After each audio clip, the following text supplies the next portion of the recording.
Unboxings are not my strong point. It's not what my channel is known for. The last unboxing I did, I got a lot of complaints about it. I used this knife to open the box, and people didn't fully agree on it because they said this is too harsh of a tool to open a box. So HemiStorm, Chris, you know, you cannot do that anymore. Well, okay, advice taken. You know, you don't have to send me any more hate mail on that.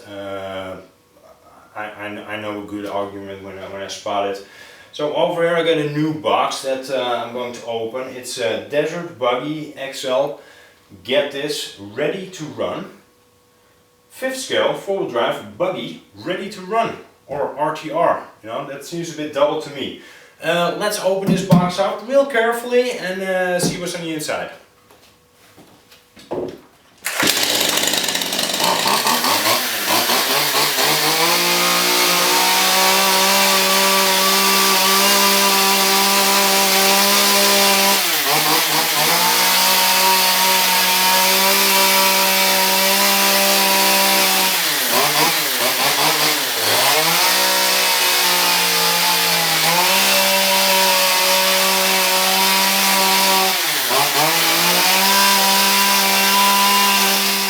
Okay, now this is all open. Let's see what we ended up with.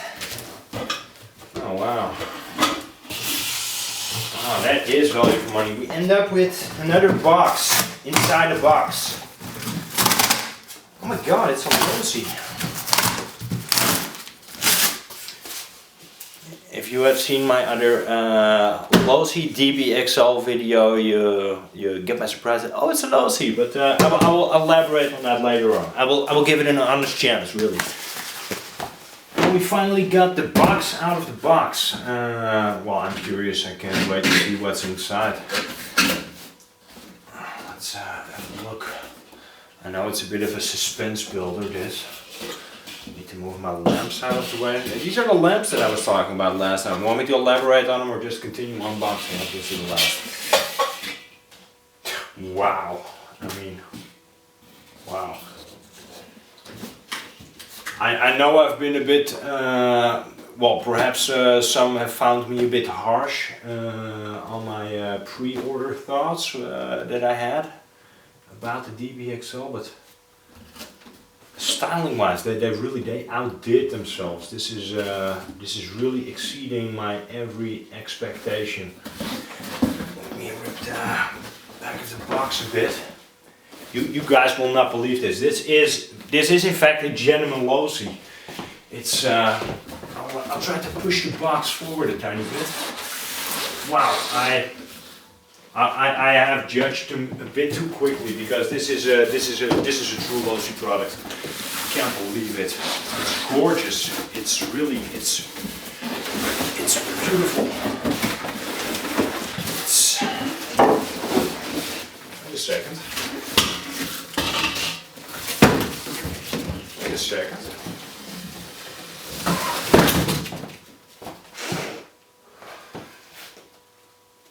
That's my Losi 5. Oh wait, it's there. Other than the car itself, what do you get? You get this DX2E Spectrum radio. I know a lot of people are not Spectrum fans, but I'm gonna give this radio a fair shot. It looks well made, feels nice, grips well. So I'm just gonna run it for now and see what it does. If I do get any glitches or range problems, then I will switch it out for my Futaba. You get a manual, which is always important. If you're not familiar with these cars, keep this thing at hand for any troubleshooting, or just if you want to have some further info about running your model in certain areas. You get a binding plug, and then you get a bag with, let's see what we got. Receiver battery, it's only 1700 milliamps, that's absolutely nothing. Can't wait to get an upgrade for this because pretty sure that this thing will only last me one tank and then it's done. You get some regular maintenance gear, you get some 2-cycle oil so you can mix up your first jerry can of fuel. Then you get some really well made bags. let's see, you get this key for your spark plug, some small tools, everything Allen keys, and a multi-key, which seems to be also the tool to remove the wheel nuts and whatnot. So and this is actually pretty nice. This is full aluminium, anodized in the color of the car. Let's focus on some of the cosmetics first. You get this light bar in which you cannot put any lights simply because there's no room. So this is really like a cosmetic feature. Downside of it is if you want to chop it off just to make it more functional, just to like break it down to the parts that actually have a practical use. If you cut this out completely, you would miss a cross member in your roll cage. So that's not an option either. So I guess you're just stuck with this thing that looks super fake, but you know, that's just my taste. You might be totally in love with that part, but I just think that it kind of pulls down the entire look of the car.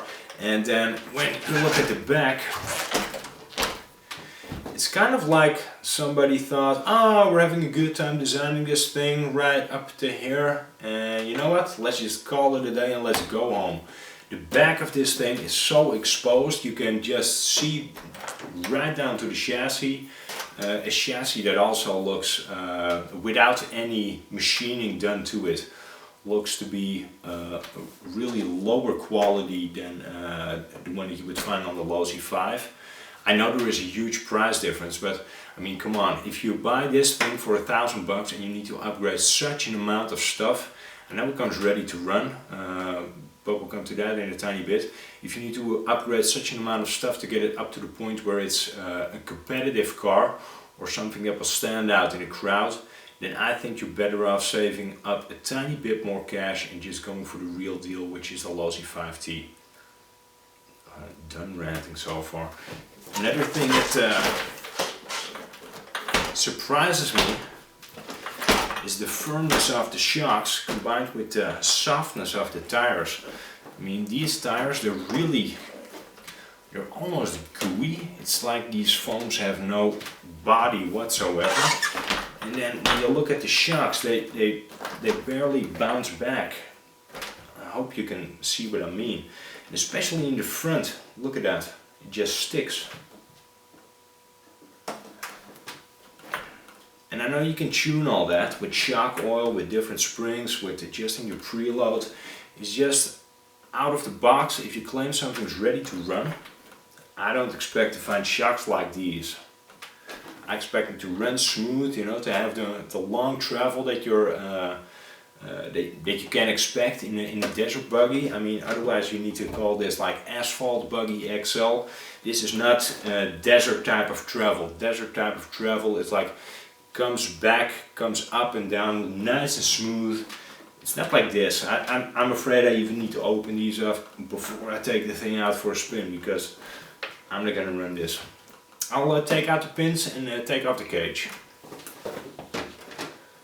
Okay, the cage is off. This was a matter of, let's see, 2 and 6 is 8, 10, 12 body clips. A body clip in a shape that I've never seen it before. This is the first part that I actually like about this car. Smart design for a body clip. The cage looks stout. You'll be going to a close-up because there's no way in hell that I'll be able to show you what it looks like. So despite the initial giveaway of that light bar being a bit disappointing, the cage itself actually looks quite good.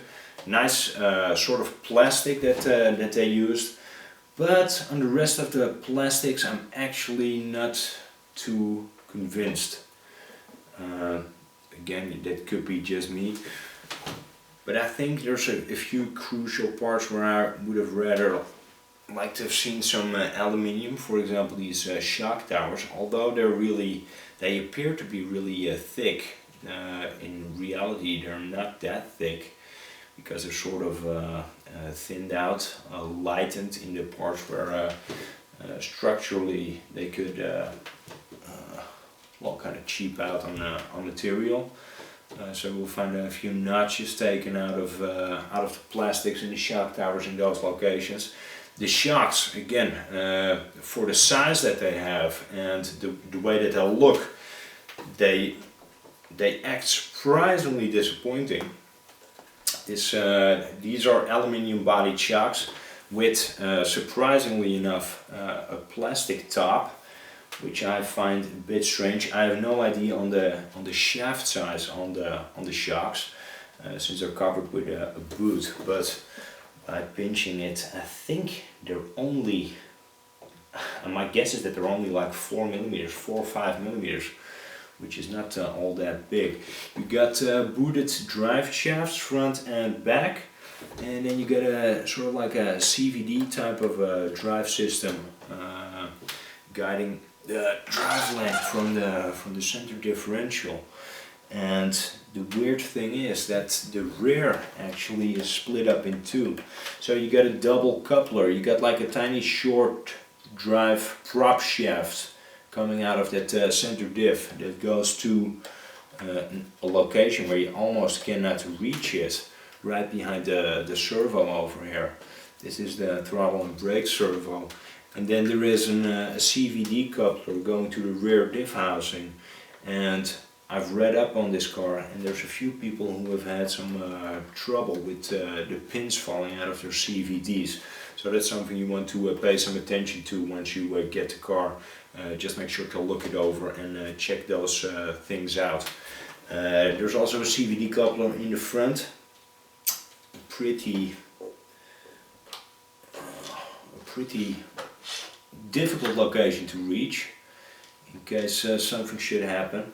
And then there is this plastic servo arm, which looks particularly flimsy, if I may say so. And also these servo savers in plastic look like they can definitely use an upgrade. If I look at the steering links over here on the hubs, they're also all plastic, but they also look concerningly weak. I've seen this car being raced around Glen Helen. There's a few people who have shot footage of these cars actually doing some really great tumbles and being involved in some pretty big wrecks. If I look at the way that they're constructed, I cannot see how they have survived that, but apparently they do. My first impression, I'm not that impressed, let's put it like that. The servos in this car are labeled Spectrum. I know Spectrum has a few interesting servos coming up with a lot of hold power. I'm not exactly sure how they managed to get to the numbers that they claim to have. But they definitely have a few servos coming out that are worth keeping an eye out for. These are not it. I think these are fairly entry level, but well, as I always do, just run them until they run out. So run them until they really start to annoy you with the fading, or until they have a burnout and start to smoke, and then replace them for something different. Let's open this battery box over here. That's a really tiny battery compartment for such a big car. I'm pretty sure there will be aftermarket batteries for this car as well, so you can actually run a LiPo in it. But as of yet, I don't see any room to fit any of the existing packs, not in height and not in width. So this is something that really needs to be addressed before we can go and upgrade our electrics to the point where everybody is used to having them these days. Let's just leave this lid off for a tiny bit. There's a spur gear cover over here, and I don't know if it's just my car, but this spur gear is so greasy, it's just incredible. And I am suspecting my center diff to be leaking, because I'm not sure if you can see this, but there's a ton of oil on the spur gear. I will take the camera, zoom in a tiny bit, because I'm not happy about this. I hope you'll be able to tell I just zoomed it out a tiny bit so I can actually show you a bit more of the car, also of the engine. But my spur gear, this thing is so extremely greasy that I'm pretty sure that right out of the box I already need to rebuild that center diff because this does not look good. And you know, I know it's all entry level and whatnot, but out of the box for $1,000 you can expect a tiny bit better than this. The grease from my, well, what I expect to be my center diff has also leaked onto my clutch bell housing and on my clutch bell, and it's even over here on my gas tank. The gas tank as well looks really cheap. It's well, a fairly regular setup. Clutch bell housing is made of plastic. That's a really bad idea. The clutch bell, you know, due to all the friction, it will heat up a tiny bit. It will warp the plastic. It will get your pinion gear out of whack when it warps, and then it will eat spur gears. Tons of problems will follow because of it. It will eat clutches. So this is a part that you want to replace with aluminium as soon as possible. At first I will run it stock just to see if I will run into any issues, and when I do, then I will switch it out. I do have an aluminium clutch bell carrier laying around already, as well as an aluminium motor mount, because there's a plastic motor mount right in the bottom of this engine, bolting it to the chassis. And well, over there, you know, same problem. Plastic warms up, it gets a bit flimsy, and there's a whole lot of issues that will follow because of that. This engine comes with a huge cage around it, protecting the spark plug lead and the spark plug. That's a pretty good idea, but it also seems sort of redundant since you already have that huge roll cage sitting around it. Then again, you know, better to have it than to not have it, because it does seem to add a whole lot of extra protection. The engine is a 23cc Dynamite RC engine, and a Dynamite RC engine is nothing different than a Chun-Young or a CY engine.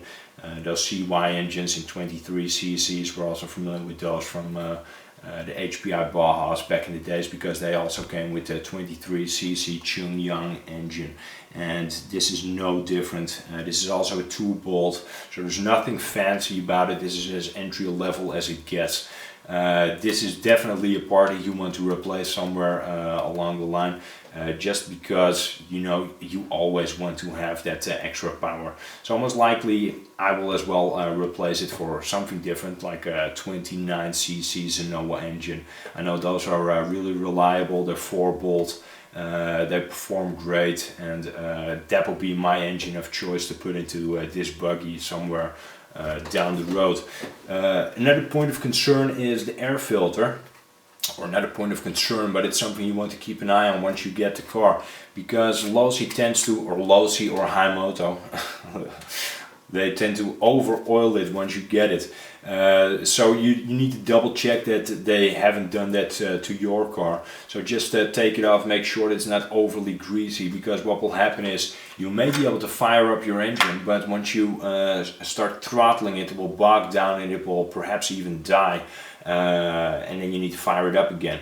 And then people start tuning their carbs and whatnot, while it turns out that the whole time their air filter has been the main issue. So that's something that you want to keep an eye on. Another thing you want to keep an eye on is that all of your gaskets are in place between the air filter, the carburetor, and then the carburetor towards the manifold, because I've also heard and read about a couple of people who are missing those gaskets, and they are of course crucial to have a properly running engine. As I always do, I always double check my needle settings on the carb by just turning them in and turning them out again to factory settings, which you will find in the booklet. Other than that, there's really nothing spectacular to see over here. There's nothing I can say about this car that I haven't said already, or that you are not able to find anywhere else on the internet. Something that's always a good idea is take these engines out, put like a shroud over the bottom, put some outerwears over the air filter and over the pull starter, just to make sure you don't chip the flywheel and cause a whole lot of issues because of that. It is a tiny bit of an extra investment to get all those outerwears in place, but in the long run it will save you a ton of cash, because you don't have to replace your engine that quick. When properly maintained, these CY engines do last a long time. But again, it's a combination of factors. It's clutch, it's filters, stuff like that. Tuning it properly, not leaning it out too much, but just act normal with it, and you will be able to have a ton of fun with an engine like this. Wheels and tires. At first glance, these wheels and tires look pretty similar to the ones that you would find on either a Losi 5T or an HPI Baja, but they're not. Over here I have a front wheel with a regular original Dirt Buster tire from my HPI Baja, and once I put it right next to this DBXL wheel, you can tell that all of the dimensions are completely different, so none of this will line up. You will not be able to put your HPI Baja tires on your Losi DBXL, not be able to do anything vice versa. So these tires and these rims therefore are pretty worthless. Unless something comes out for you to upgrade the tires that would fit on these rims, which I highly doubt. You are stuck with a combination of these rims, these rings, beadlock rings, and these tires, which is, I think, a bad move. And you know, because I'm not too impressed with these tires, it means that I can toss away the entire combination. So I can toss away the wheels, I can toss away the beadlocks, and I can toss away the tires. That's just a true shame, and I think that they sort of dropped the ball on that. You know, why not go for a conventional system like they did with the Losi 5T? Then again, this was not Losi's decision. Conclusion, DBXL, nice new addition to the 5th scale market? Absolutely. Is it a Losi? Absolutely not. This is a Losi, this is a Losi 5T. Size wise, this thing is huge. This thing, it just feels like a dwarf compared to the 5. I will see if I can get some side-to-side shots that I can show you, just to actually give you an idea of how huge the size difference is. Because of that, this thing is lighter, kilos, which will make it go a bit faster with a similar power plant. Also means that if it tumbles, it's less prone to damage, so you can actually get away with a bit of cheaper materials. But my biggest problem with it is, people say you can now get a Losi for $1,000, and that's just not true, because this is not a Losi. This is still a high moto. This is still a Chinese car they could offer to Losi. And Losi just said, yeah, you know what, we'll just put our brand name on it and it's all fine. This thing, this is developed with passion. This is developed in-house by Losi. The people of Losi have actually drawn this up, based it on the Losi 8 and made it into an awesome car and a very successful car. And I think that that's where my biggest gut feeling is with this new DBXL. It is not a true Losi. It's not made with the same passion. It's kind of like seeing those rebranded cars, you know, the cars that you see being a Citroen, and then 2 years later they get branded Toyota. They're just not a Toyota. I guess that's sort of what I want to say. You know, if it's not developed by the people who actually breathe and have the passion for the company, then well, don't bother branding it at all. That's at least what I think in case of the Losi. Horizon Hobby has had the opportunity to brand it Vetera, which would have been a far better choice in my book, and well, they chose to go the Losi way. So we'll just have to live with it. Is it a car with a huge potential? I think so. It will no doubt get a huge following. Without a doubt there will be a ton of aftermarket parts available for it very soon, such as the clutch bell carriers, motor mounts, wheels, tires, A-arms, stuff like that. So in regards to that, making it more durable and making it, turning it into a car that will actually hold up and it will also look the part, that would be no problem in the long run. It will just take some time before people actually catch up with it, and before the aftermarket manufacturers, such as myself as well, will start making parts for it. People who don't know, I make this body for the Losi 5. Shameless self-plug. I never do that. Been 70 videos, but this is what I do. Most likely there will also be a body available for the DBXL somewhere along the line. Do I like it? Yeah, well, guess I do. You know, it's an RC car, and I love RC cars. I'm definitely looking forward to taking it out. If the weather permits it, then I will be doing that this week. I'll be running it in the very same spot as where I gave my FGTR4 a good beating last summer. That's a really nice location to test. It's a bit rocky, there's a bit of sand, there's a few jumps over there, so it should give me a fairly good idea of what this car is capable of. I do like what I see so far. I would have just wished that there was another brand name on the box. So that's it. I hope you enjoyed this video despite all the ranting, and I hope that it also gave you a bit of a good idea of what you would get in a DBXL box if you decide to buy one. Ready to run, I believe they're right under $1,000. So they are a good deal if you're looking into getting into the 5th scale hobby. If you're a bit more of a seasoned driver, seasoned hobbyist, and you're looking to really step up your game in the 5th scale world, again, get the Losi 5T. That's the car to beat still to this day. I hope you enjoyed watching this. If you did, please give the video a thumbs up. If you have any questions, comments, or whatnot, leave me a comment in the box below and I'll try to get back to you. If you have not subscribed yet, please do. That's very much appreciated. And if you want to be a tiny bit ahead of what's going on over here on YouTube, make sure to follow me on Facebook. There's also a link in the description box. Thank you so much for watching, and take care.